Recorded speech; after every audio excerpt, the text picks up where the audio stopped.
Hindi pinansin ng Pangulo. Di kilala ni Trump si BBM.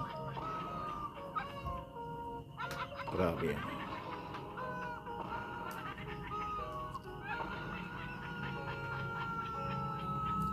Ayan, si Donald Trump yan o. Kinakamayan niya yun si isa. Oo, kinakamayan o. Ayan. Tapos pupuntayan dito. Dapat pupunta hanggang dulo yan eh. Problema. Ayan o. Hop. Ayan, nakita niya Pangulo natin o. Hindi niya na pinansin. Mali. Hindi niya kilala ang Pangulo natin.